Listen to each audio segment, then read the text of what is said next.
దాన్ని ఆదర్శంగా తీసుకున్నాడు డాక్టర్ బాబాసాహెబ్ అంబేద్కర్. అంతకుముందు సాహు మహారాజు కంటే ముందు ఈ భారతదేశంలో ఉన్నటువంటి అట్టడుగు వర్గాలకి, ముఖ్యంగా వెనుకబడుతున్న వాళ్ళకి చదువు అవసరమని గుర్తించిన వ్యక్తి మహాత్మా జ్యోతిరావు పూలే.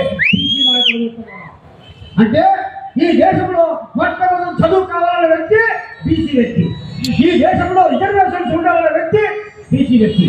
ఈ ఇద్దరిని ఆదర్శంగా తీసుకున్నాడు కాబట్టి డాక్టర్ బాబాసాహెబ్ అంబేద్కర్ చదువుకున్నాడు. ఈ భారతదేశంలో ఎవరు చదవనంత గొప్ప చదువులు చదివి లండన్ లైబ్రరీలో సెంట్రల్ లైబ్రరీలో అన్ని పుస్తకాలు కలిగేసిన మహానుభావుడు అంటే డాక్టర్ బాబాసాహెబ్ అంబేద్కర్.